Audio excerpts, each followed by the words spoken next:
Do I look sleepy? Because I am sleepy. It's early, but we are taking the little one out today.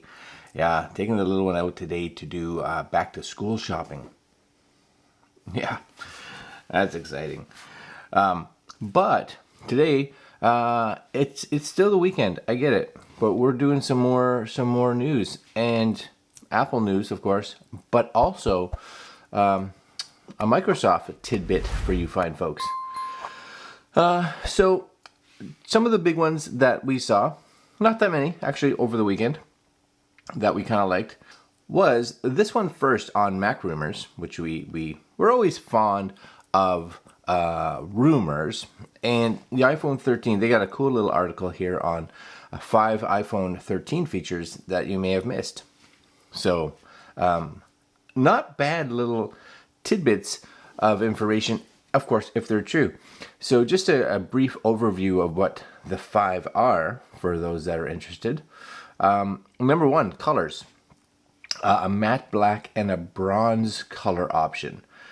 Based on the photos, the bronze, yeah, okay, I guess. Matte black though, I like that, especially if it comes in like a satiny matte black, because we're seeing that color, that matte black, kind of taken over. I like the matte color, especially like you see it on automobiles a lot. So a matte black, I would like that, especially if it has that satiny tone.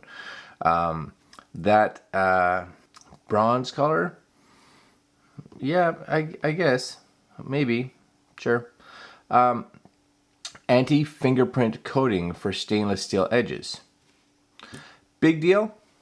Maybe for some. How often do you pay attention to fingerprints on the edges? I'm guessing that's what they're talking about.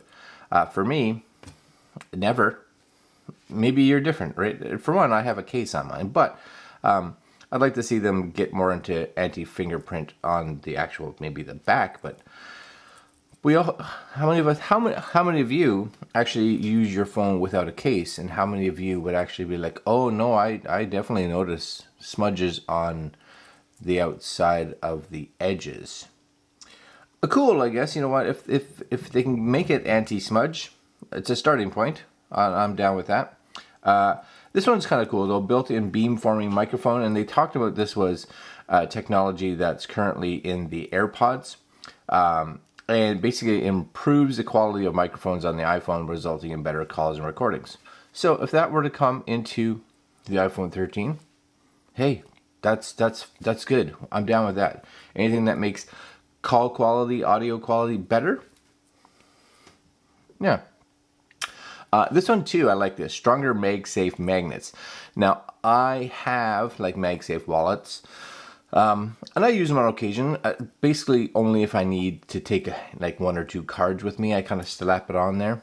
But like a lot of people, I find that the magnet on the iPhone is okay at best. Can it, or should it be, or could it be stronger? Would it be a welcome improvement if it was stronger? Most definitely. I don't find with the MagSafe chargers that it's that big of an issue, because it's usually just sitting there doing its thing. But for some of the accessories, I think because they can have added weight a little bit, having that extra strong magnet in the iPhone could be really good. Again, especially focusing on things like the wallet, right? I don't know how many times I've had it and you pull your wallet out or your phone out and the wallet kind of stays in your pocket. Now, the nice thing is it stayed in your pocket and didn't end up on the floor. So I guess we shall see. Another one here is get ready to take pictures of the stars. So it says Apple has pushed aggressively in the past to improve image quality of the iPhones. Agreed. The company focused on low light photography thanks to the LiDAR. This year, they've heard a significant amount of information about the camera improvements, including the plan for the iPhone 13, including ProRes and portrait mode for video. Now, portrait mode for video. Number 1, awesome. That would be just kind of off topic. If they can do that, that may be reason enough for me to be like, and so I need an iPhone 13, right? But the big one here that they were talking about is Apple could focus on astrophotography or photography of astronomy for the upcoming iPhone. So I think that's a bigger area that we're seeing people kind of enjoying is astrophotography, and the low light features that came out in the 12 and the 13, super good. So I'd be interested to see if they can get into that. Now, the other thing that I'm hoping is that we start to see some of these features on the iPhone 12 and 11, because a lot of times we know that the processor's fast enough to do it. So just do it, right? And conclusion, these are just a few of the rumors that we've heard.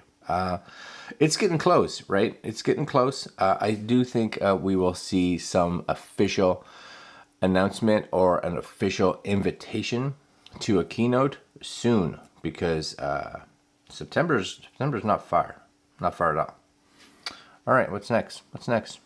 View Windows, folks. Yeah, Windows, folks. Microsoft changes the CPU requirements to install Windows 11. And Mac support is unclear.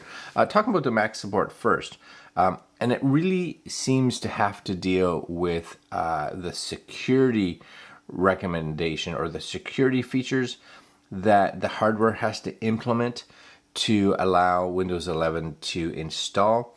And the Mac on some of the more recent Macs has that feature, and I'm trying to remember what it was called. Oh yeah, here it is. Trusted Platform Module, so TPM 2.0, which is as a security layer built into the computer's logic board. So yeah, it has been offered, but it hasn't been enabled. So that's like if you wanted to run it natively off the machine. But if you were to run it virtually, like through a Parallels or like a VMware or something like that, they should be able to bypass through that, would be my guess. But in regards to just Windows install, the big one that they kind of talked about here, I'm a Windows user as well, I have some Windows computers, is that if you're doing an upgrade from Windows 10 to 11 and you just doing that, upgrade from the system, if your system requirements are not like really up to par, you may find it rejecting the install. But Microsoft is going to allow you to download the full ISO, so the full Windows 11 ISO, and they're saying that shouldn't be an issue. So they're talking about the minimum system requirements here. I don't know if they actually state them, but the big one was that if that was an issue for you, then you should just go actually download the full ISO and you should be able to bypass that. Now, again, you want to make sure you're not running a machine from 1990, and I'm sure we'll see more updated specs as the release date for that gets closer, because that's cool. I'm actually looking forward to Windows 11. I think that'll be a nice update, and I always like seeing updates. Oh yeah, so just before I go, I just switched to Apple Insider just to take a look at it. As previously announced, Windows 11 requires a 1 gigahertz or faster 64-bit CPU, 4 gigs of RAM, and 64 gigs of internal storage. Machines must also support UEFI Secure Boot version 2 of the Trusted Platform module and include a graphics card compatible with DirectX 12. Microsoft today added Intel Core X and Xeon W CPUs, as well as the Surface Studio 2's Core i7 to the list of Windows 11 compatible processors. The addition is a nod to users who, despite owning a fairly modern hardware, were seemingly left out in the cold when the operating system was announced. So we could still see some tweaks in regards to that, just to make sure more people have that ability to run Windows 11 when it comes out. And kind of the last thing that I want to just talk about here, for those of you with iPhone 12s, Apple announces an iPhone 12 and iPhone 12 Pro service program for no sound issues. Because sound, supposedly, I've heard, rumor, important on your phone. Yeah. So Apple on Friday launched the iPhone 12 and iPhone 12 Pro service program for no sound issue. Apple has determined that a very small percentage, very small, of iPhone 12s may experience sound issues due to a component that might fail on the receiver module. Affected devices were manufactured between October 2020 and April 2021.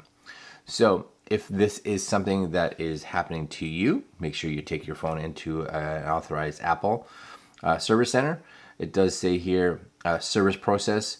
Choose one of the options below to have your iPhone or iPhone 12 serviced. Find an Apple authorized service provider, make an appointment at an Apple retail store, or contact Apple support. Make sure your phone is backed up. Yeah, make sure it's backed up because you don't want to lose all your stuff. All right, guys, this is the little Apple news with a throw in for you Windows fine folks, because Windows 11 is coming up soon, I think, possibly. And that's it for today. We will see you all tomorrow morning for some tech reviews. And of course, we will possibly see you later on if there's more news coming out. All right, my friends, like, comment, share, subscribe, hit that little notification bell, and we'll see you all tomorrow. Later, guys.